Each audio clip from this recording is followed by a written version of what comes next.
नमस्कार, बुलेटिन में आप सभी का स्वागत है। मैं हूं आपके साथ सृष्टि शुक्ला। खबरों से पहले नजर डालते हैं इस वक्त की सुर्खियों में। कृषि कानूनों के खिलाफ किसानों के आंदोलन को 1 महीने पूरे, यूपी उत्तराखंड पुलिस पर फूटा किसानों का गुस्सा।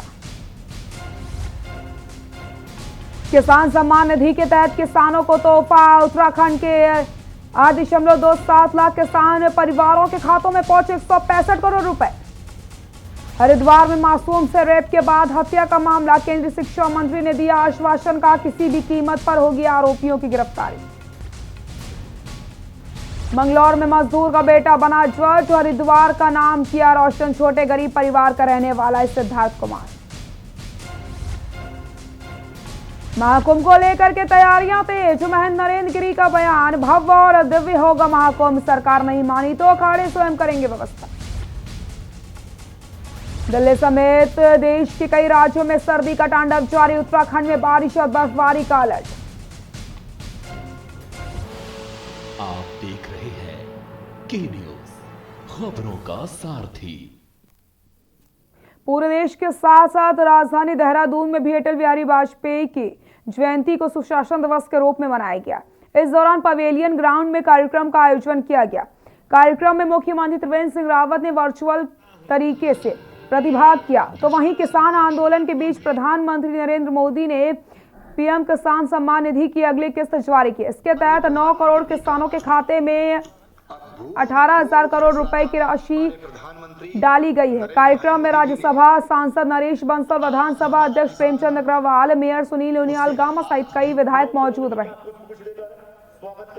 2014 से लगातार नरेंद्र मोदी जी के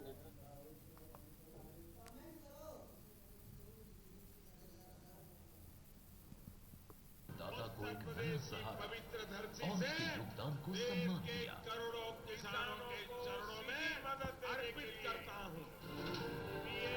दशकों से उपेक्षा तो सर आपका धान हो गया, गेहूं हो गया, मक्का हो गया और जिंजर अदरक की फसल करते हैं हम अदरक का। प्रधानमंत्री मोदी किसानों को संबोधित कर रहे हैं, 3 कृषि बिल के बारे में भी समझा रहे हैं और सभी किसानों के खाते में जी पैसा भी डाल रहे हैं। सहमत हैं आप इससे? बिल्कुल सहमत हैं। देखो जी, मोदी जी कभी कृषक के लिए या क्या किसी व्यक्ति के लिए गलत कर ही नहीं सकते। उनका जो सोच है टोटल पब्लिक इंटरेस्ट में है और पब्लिक जो है पब्लिक के लिए वो बिल्कुल बहुत अच्छा काम कर रहे हैं, जो कभी हमने कभी नहीं देखा अपनी 56 साल की उम्र में, जो आज हम देखने को मिल रहा है हमें। और हमें बहुत सुविधाएं गांव के अंदर इतनी मिल रही हैं। जैसे हमारे गैस होती थी, गैस के लिए हम लाइन में खड़े होते थे, आज हमें गैस डोर टू डोर वो आवाज मार के गैस दे रहा, भाई गैस भरा लो। देखिए, प्रधानमंत्री जी समय समय पर देश के प्रत्येक व्यक्ति के साथ जुड़ते हैं विभिन्न माध्यमों से। आज भी जिस प्रकार से उन्होंने 8 करोड़ से ज़्यादा किसानों के खाते में 18,000 करोड़ से ज़्यादा की राशि ट्रांसफ़र की है, सीधे उनके खाते में गई है। और किसानों की आय दुगनी करने के संबंध में जो तीनों कानूनों का योगदान है, उसके संबंध में भी किसानों से चर्चा की है। अनेक राज्यों के किसानों से स्वयं संवाद किया है। इससे जो किसानों के बीच में राजनीतिक एजेंडा चलाने के लिए कुछ लोग भ्रम फैलाने का काम कर रहे हैं, किसानों का भ्रम भी दूर होगा और उनकी राजनीति का जो चश्मा चढ़ाने की कोशिश है वो भी उतरेगा। रुड़की पहुंचे केंद्रीय शिक्षा मंत्री। हरिद्वार सांसद डॉक्टर रमेश पोखरियाल निशंक रुड़की पहुंचे और बीएसएम कॉलेज में किसानों के हितों में केंद्र सरकार द्वारा की गई योजनाओं को गिनवाया। वहीं उन्होंने कहा कि सरकार किसानों की हितैषी है और वह किसानों का हित चाहती है, पर कुछ किसान विरोधी शक्तियां किसानों को बगलाते रहे हैं। वहीं उन्होंने रुड़की ब्लॉक स्तर से ऑनलाइन किसानों के खातों में डाले गए धनराशि की भी केंद्रीय संसाधन मंत्री ने जानकारी दी। आज किसान के खाते, मुझे अभी जिलाधिकारी जी ने कहा है कि हमारे जिले के 10 करोड़ किसान परिवारों को 18,000 करोड़ से भी अधिक धनराशि सीधे उनके खाते में डालकर के एक नया इतिहास रचा है। प्रधानमंत्री जी ने साफ कहा है कि उनकी सरकार किसानों के साथ चट्टान की तरह खड़ी है। ये सरकार किसानों को हर हाल में हर प्रकार का सहयोग देने के लिए तैयार है।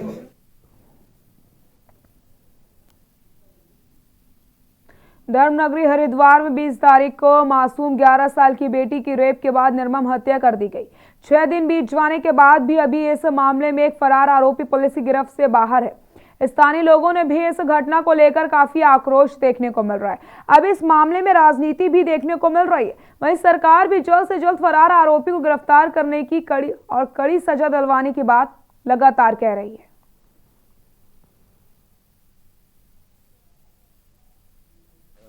घटनाक्रम है बहुत ही दर्दनाक और दुखदायी घटना है, बहुत ही बेभत्स घटना है जिसकी जितनी निंदा की जाए उतनी कम है। मैंने उसी दिन भी बातचीत की थी परिवार से और एसएसपी से भी उसी दिन मैंने बात की थी। इस पे दोषी जो भी होगा एक को तो अरेस्ट करके भेजा गया है। पुलिस पूरी तरीके से इस केस को छानबीन कर रही है। दोषी को किसी कीमत पर छोड़ा नहीं जाएगा। भाजपा नेता भारत रत्न और पूर्व प्रधानमंत्री अटल बिहारी वाजपेयी की जयंती पर उनको नमन करते हुए विधानसभा अध्यक्ष प्रेमचंद अग्रवाल ने शासकीय आवास पर उनको श्रद्धांजलि दी। तो वहीं प्रेमचंद अग्रवाल ने अटल बिहारी वाजपेयी के राजनीतिक दौर को लेकर के न्यूज इंडिया के संवाददाता से खास बातचीत की है।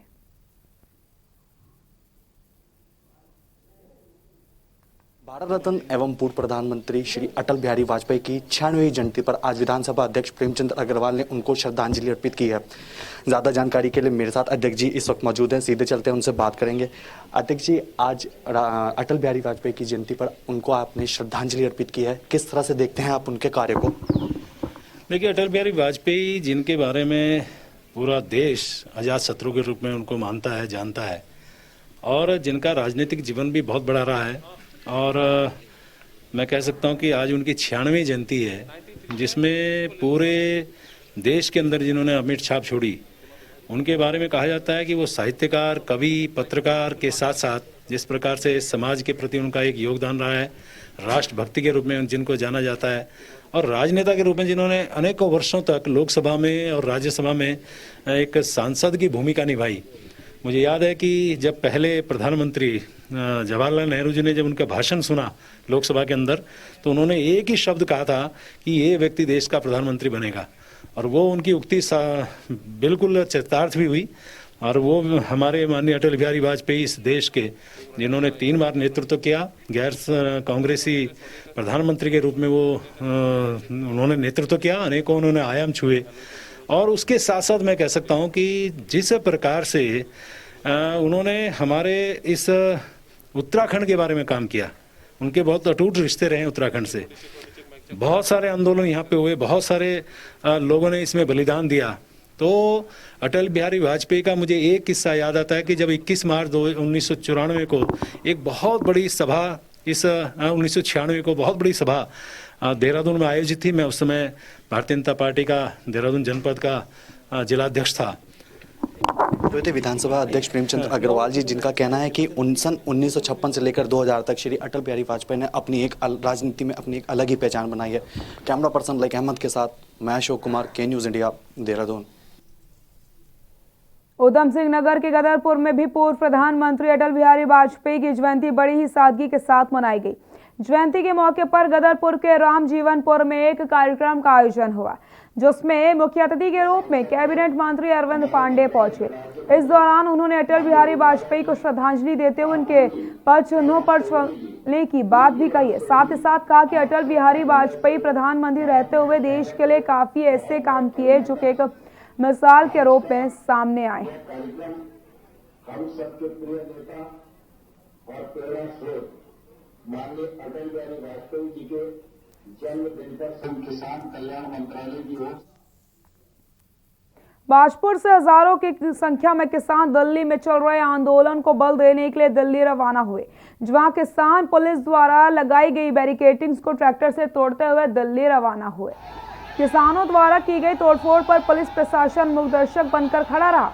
आपको बताते चले, किसानों ने कृषि कानून के विरोध में दिल्ली में चल रहे आंदोलन को बल देने के लिए हजारों की संख्या में किसान दिल्ली स्थित गुरुद्वारा मैनेजमेंट कमेटी के अध्यक्ष और शिरोमणि अकाली दल के सदस्य मनजिंदर सिंह सिरसा और भारतीय किसान यूनियन के प्रदेश अध्यक्ष कर्म सिंह पड्डा के नेतृत्व में दोराहा रोड स्थित एक मैरिज पैलेस में एकत्रित होते हैं, जिसके बाद किसान विशाल जुलूस निकालते हुए दोराहा बॉर्डर पहुंच जाते, जहां किसानों को रोकने के लिए पुलिस प्रशासन पूरी तरीके से मुस्तैद था। किसानों ने पुलिस से दिल्ली जाने देने का निवेदन किया, लेकिन पुलिस ने किसानों की एक नहीं सुनी, जिसके बाद आक्रोशित किसानों ने ट्रैक्टर से पुलिस प्रशासन द्वारा लगाए गए बैरिकेडिंग्स को तोड़ते हुए नष्ट कर दिया।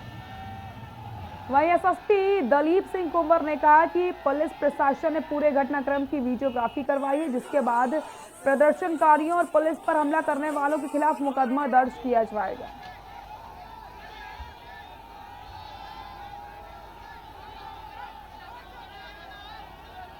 अनलॉफुल है, ये हमारे अधिकारों का हनन किया जा रहा है। सुप्रीम कोर्ट ने रीसेंट जजमेंट जो कि किसान आंदोलन के दौरान ही कहा किसानों को अपना अधिकार है आंदोलन करने का, और यह भी कहा कि कोई सड़क रोक नहीं सकता, किसी के चलने वाले के भी अधिकार हैं। यहाँ पुलिस ने फिर आज वही बैरिकेड लगाकर, बड़े बड़े ट्रक लगाकर, कंटेनर लगाकर सड़क रोकी है। हम बार बार पूछ रहे हैं हमें आप रोक क्यों रहे हैं? हम तो उत्तराखंड से यूपी में घुसने जा रहे हैं और यूपी से दिल्ली में जाएंगे, हमें आप क्यों रोक रहे हैं? हमने क्या गलत किया है? हमारे पास सारे विजुअल्स हैं, फोटोग्राफ्स हैं, और उसके आधार पर जो है इसमें कि हमें विभिन्न कर्मचारियों को बिल्कुल समझ लीजिए कि जो है मारते मारते हुए आगे निकले, तो उसको हम इसमें फायर करेंगे, दर्ज करेंगे, अपराध दर्ज करेंगे, और हमारे सारे विजुअल्स हैं। सब फेंक देंगे परे को, ये इनके जो लगा रखे हैं, ये पत्थर वत्थर जो है ना 2 मिनट का काम है डालने का, हमारा सब इंतजाम हमारे पास है। अब रिक्वेस्ट कर रहे हैं, हम हाथ जोड़ रहे हैं अभी कि हमें जाने दो, वो ऊपर बात चल रही है। बिनती नहीं सुनी बावजूद उसके कैसे जाएंगे आप? रोक रखा है इन्होंने, धक्के से जाएंगे और क्या होगा।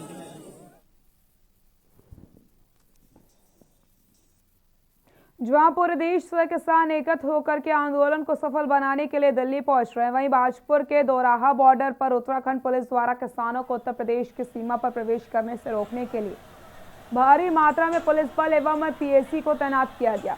पहले तो किसानों ने आला अधिकारियों से बॉर्डर खोलने का अनुरोध किया, लेकिन जब बातचीत से कोई हल नहीं निकलता तब किसानों ने उग्र रूप धारण कर लिया और पुलिस द्वारा लगाई गई बैरिकेडिंग्स को ध्वस्त कर दिया और जबरन उत्तर प्रदेश की सीमा में प्रवेश कर लिया। काफी देर तक पुलिस ने उन्हें रोकने का प्रयास तो किया, लेकिन किसानों की संख्या इतनी अधिक थी कि पुलिस को नाकामी हाथ लगी।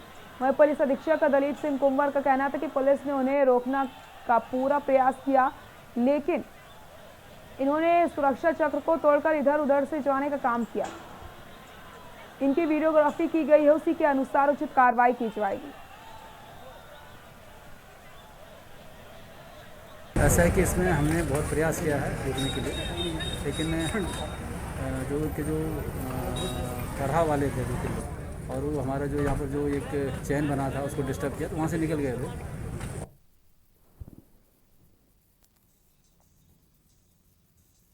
कहते हैं आसमान में उड़ान भरने के लिए पंखों की जरूरत नहीं पड़ती, लेकिन मेहनत, लगन और कुछ कर दिखाने का हौसला भी आसमान में ऊंची उड़ान भर सकता है। इसी बात को सच कर दिखाया मंगलौर क्षेत्र के नसीरपुर गांव में रहने वाले छोटे गरीब परिवार के सिद्धार्थ कुमार ने। आपको बताते हैं कि सिद्धार्थ कुमार ने सिविल जज की परीक्षा में 15वीं रैंक हासिल करके हरिद्वार का नाम रोशन किया। गरीब परिवार के बेटे को जज बनने के बाद परिवार खुशी से झूम उठा। के न्यूज संवाददाता ने सिद्धार्थ कुमार से खास बातचीत की।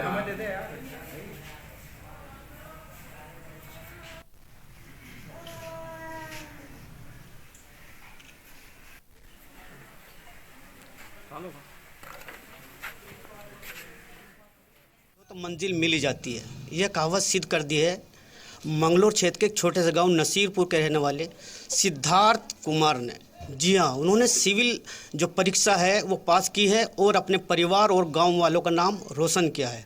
हम इस वक्त जो है उनके घर पे ही हैं, उनसे बात करेंगे कि किस प्रकार उन्होंने मेहनत की और आगे क्या देखते हैं वो। सिद्धार्थ, जैसे कि आपने परीक्षा पास की है तो क्या कहना चाहेंगे, उसका श्रेय किसको देना चाहेंगे? जी, मैं इसका श्रेय पूरी फैमिली को अपनी और ग्रामवासियों को और मुख्य श्रेय अपने चाचा जी को देना चाहूँगा, जिन्होंने मार्गदर्शन किया मेरा और हमेशा सहायता की। जैसे आपने परीक्षा पास की है, आगे जो परीक्षा दे रहे हैं कुछ युवा है, उनके लिए क्या संदेश देना चाहेंगे आप?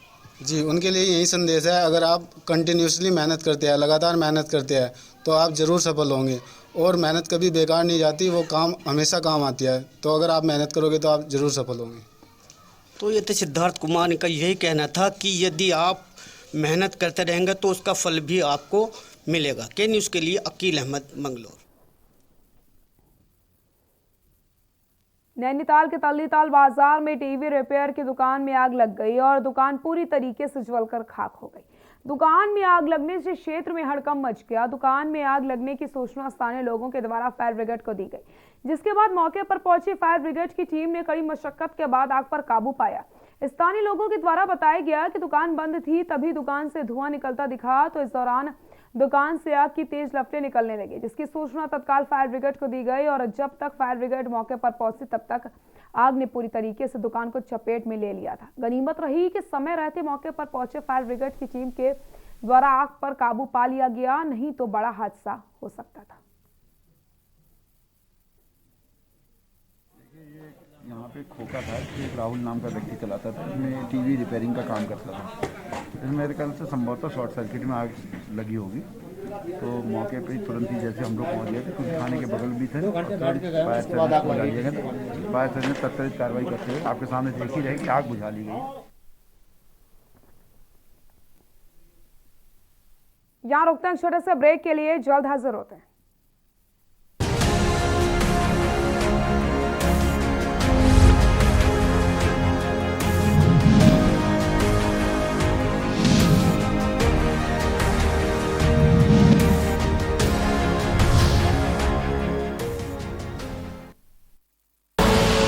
आप देख रहे हैं के न्यूज़, खबरों का सारथी।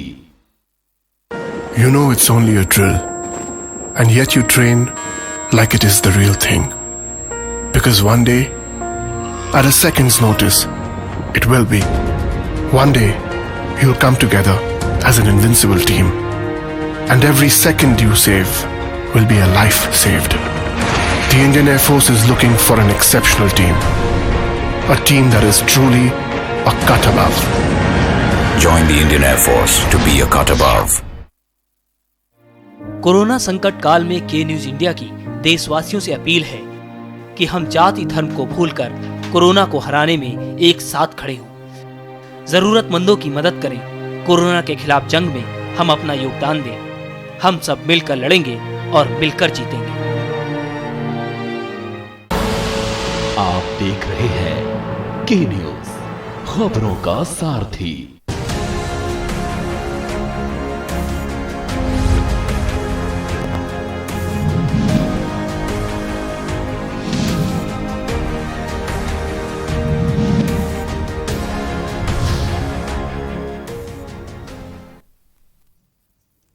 ब्रेक के बाद एक बार फिर से आप सभी का स्वागत है। रुद्रपुर में जाफरपुर स्थित एक कंपनी के कर्मचारियों ने अपनी निजी मांगों को लेकर प्रदर्शन शुरू कर दिया और कंपनी पर आरोप लगाते हुए कहा कि कंपनी अपनी मनमानी कर रही है, गरीब लोगों का शोषण कर रही है। उन्होंने ये भी कहा कि लॉकडाउन में भी हम लोग कंपनी के हित को देखते हुए 12 या 24 घंटे तक काम करते थे, लेकिन वर्तमान समय में जो पुराने लोग कंपनी में कार्य कर रहे हैं उनको भी बाहर निकाला जा रहा है। वही कंपनी के एचआर पर आरोप लगाते हुए कहा गया है कि वे बाहर से वर्कर लेकर आ रहे हैं, जिसको लेकर के लोकल स्थित गरीब मजदूरों को रोजगार से निकलना पड़ रहा है और मजदूरों ने प्रदर्शन शुरू कर दिया। वहीं कंपनी के एचआर का कहना है कि हम श्रमिकों के साथ कंधे से कंधा मिलाकर खड़े हैं और उनकी हर चीज़ों को भी पूरा कर लिया जाएगा। उन्होंने ये भी कहा कि वर्तमान समय से थोड़ी दिक्कत हो रही थी, उसे जल्द ही सुधार लिया जाएगा।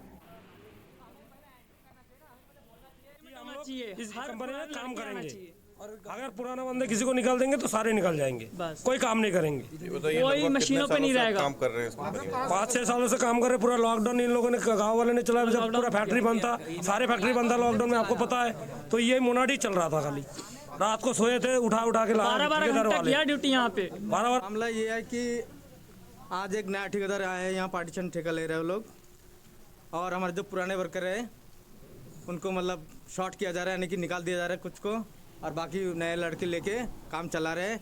इसलिए सब दुखी है, परेशानी है कि हमारे साथ वाले जो भी है इकट्ठा हम काम करना चाहते हैं, जो पुराने बंदे, और अगर रखते हैं पुराने को तो सबको रखना पड़ेगा, नहीं तो कोई नहीं करेगा।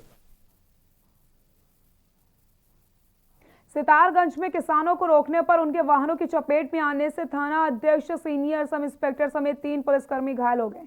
घायल पुलिस कर्मियों का सरकारी अस्पताल में उपचार किया जा रहा है। इस दौरान विरोध स्वरूप किसानों ने सड़क में धरना प्रदर्शन शुरू कर दिया। किसानों के दलीय कूच को लेकर पुलिस प्रशासन भारी संख्या में कच्चा खटीमा राजमार्ग ससई खेड़ा में तैनात कर दिया गया था। कृषि बल के विरोध में किसानों का काफिला खटीमा नानक मता ग्रामीण क्षेत्रों में दिल्ली के लिए रवाना हुआ।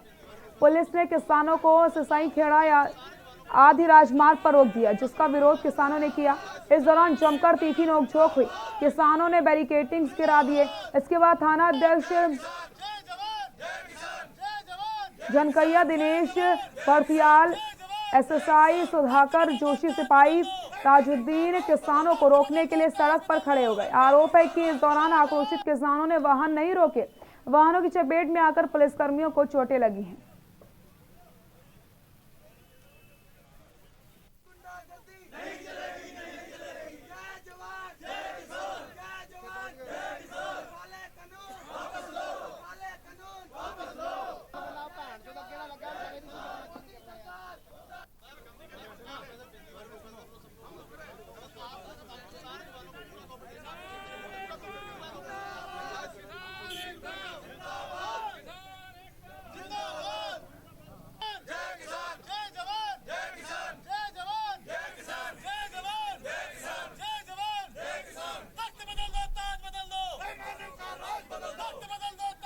दिल्ली में गाजीपुर बॉर्डर और कुंडली बॉर्डर पर धरना लगाए बैठे हैं।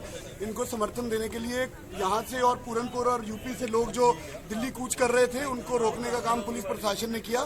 इसी के विरोध में हम लोग यहाँ पर बैठे हैं। कॉल थी कि आज हम लोगों ने ज्यादा से ज्यादा वहाँ पहुँचना है, लेकिन शासन प्रशासन ने रात से ही इतनी तैयारी कर दी। हमारे घरों तक में इन्होंने छापे मारे रात, और आज जो यहाँ पर उन्होंने घेरा है, घेर कर हम लोगों को यहाँ से वो आगे नहीं जाने देंगे। लेकिन हम लोग दिल्ली जाके रहेंगे। पूर्व प्रधानमंत्री अटल बिहारी वाजपेयी के जन्मदिवस के अवसर पर मंगलौर के नारसम ब्लॉक परिसर में प्रधानमंत्री नरेंद्र मोदी द्वारा किसान संवाद कार्यक्रम को लेकर एक किसान गोष्ठी का आयोजन किया गया, जिसमें झबरेड़ा विधायक देशराज कर्णवाल ने किसानों को केंद्र सरकार द्वारा बनाए गए कृषि विधेयक को लेकर जागरूक किया। इस दौरान देशराज कर्णवाल ने कृषि विधेयक को लेकर कहा कि कृषि विधेयक किसानों के हित में है। साथ ही साथ उन्होंने ये भी कहा कि मोदी सरकार किसानों की आय दोगुनी करने का काम कर रही है, तो वहीं विपक्ष किसानों को भ्रमित करके राजनीति कर रहा है, जबकि कृषि विधेयक किसानों के लिए लाभदायक सिद्ध होने वाले हैं।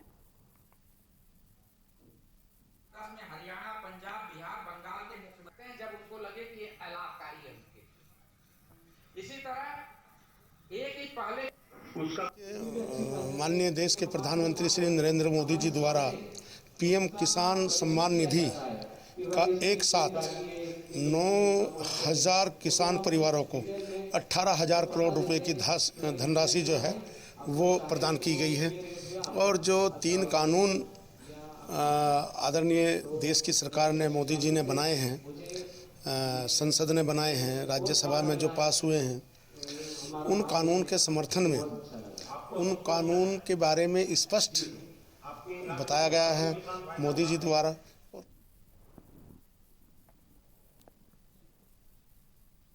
रुद्रपुर के ट्रांसजोर कैंप थाना क्षेत्र में नाबालिग से दुष्कर्म का मामला सामने आया है, जिसमें पुलिस ने पीड़िता के पिता की तहरीर पर मुकदमा दर्ज करते हुए आरोपी के खिलाफ कार्रवाई करते हुए आरोपी को हिरासत में ले लिया।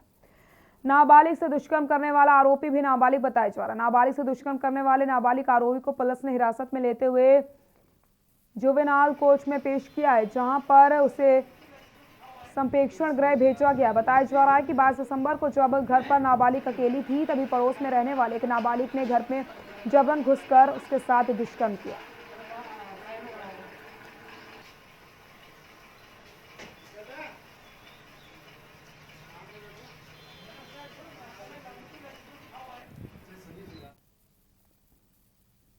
बुलेटिन में फिलहाल के लिए इतना ही। देखते रहिए के न्यूज़ इंडिया। नमस्कार।